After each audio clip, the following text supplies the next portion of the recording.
তাহলে আপনি এটা তদন্তের বিষয় নিয়ে কেন এভাবে খোলাসা কথা বলছেন? এটা আইনের পরিপন্থী।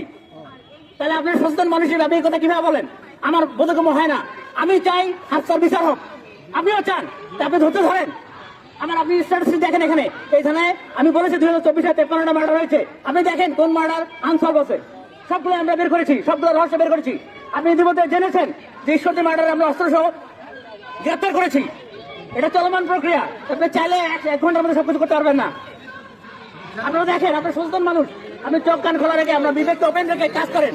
আপনি সব সময় এখানে আপনারা যারা ব্লগ দিয়েছেন, এখানে যে ব্লগ দিয়েছেন কারা ক্ষতিগ্রস্ত হচ্ছে? জনগণের ক্ষতি হচ্ছে।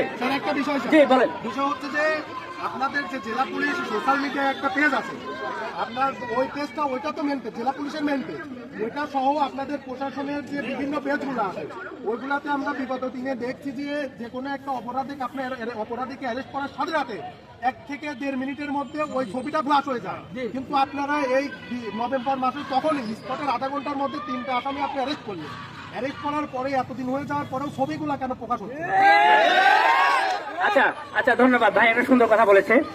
আমরা পুলিশ প্রশাসন আইনের এক্সিকিউশন করি, আইনের বাইরে আমরা কোনো কাজ করি না। আইনেই কিন্তু বলা আছে যে একজন লোকের যতক্ষণ না পর্যন্ত সে অপরাধী প্রমাণ না হয় ততক্ষণ মধ্যে তাকে আমি আসামি বলতে পারি না। এটা হলো ব্যাপার। আমি পুলিশ শুধু তাকে অভিযুক্ত সন্দিগ্ধ বলতে পারি। এটার আলাদা একটা রাষ্ট্রের পার্ট আছে, বিচার বিভাগ আছে, সেখানে যুক্তি তর্কে প্রমাণ হবে যে সে অপরাধী কিনা। তার আগে তাকে অপরাধী বলার কোনো স্কোপ নাই। এখন আপনি যে উদাহরণটা দিয়েছেন, এটা যদি আপনি স্পেসিফিক ভাবে বলেন যে অমুকের অমুক, অমুকের অমুক, তাহলে আমি এই বিষয়টি আপনার সাথে কথা বলতে পারি। একটা এক্সাম্পল আপনি আমাকে এখানে বলেন, একটা নাম ধরে বলেন।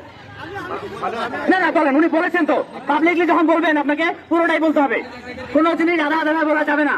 এটা মানুষের মধ্যে বিরূপ প্রতিক্রিয়া ক্রিয়েট করবে। যে বলেন,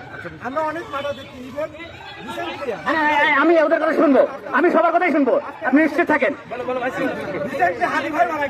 সেখানে সন্দেহবাদী হিসেবে ধরা হয়েছে, তারা আসল অপরাধী কিনা এটা এখনো কেউ জানে না, কিন্তু তাদের ছবি কিন্তু সব দিয়ে দিতে, এদের এই সন্দেহবাদীদের ছবি থেকে সমস্যা। আচ্ছা শুনেন, এই যে ভাই যে বলেছে, আসেন এদিকে সামনে আসেন। এই ছবিটা কোথায় দিয়েছে ভাই? সকল মিডিয়ায়। আচ্ছা, মিডিয়ার মালিক কি আমি? মিডিয়ার মালিক কি পুলিশ?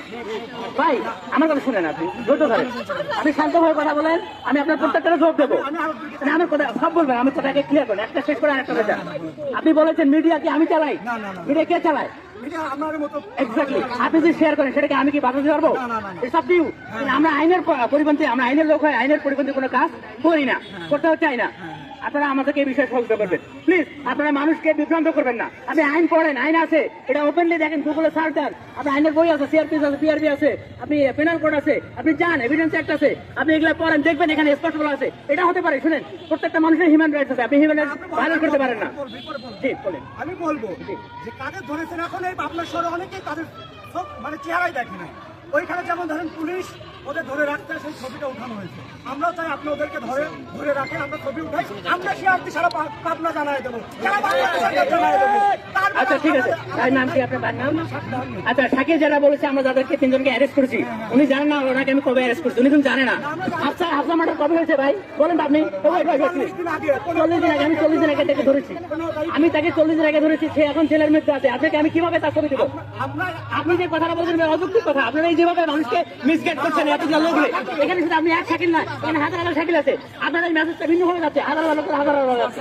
যখন ধরা হলো, আসামিকে যখন ধরা হলো, অ্যারেস্ট করা হলো,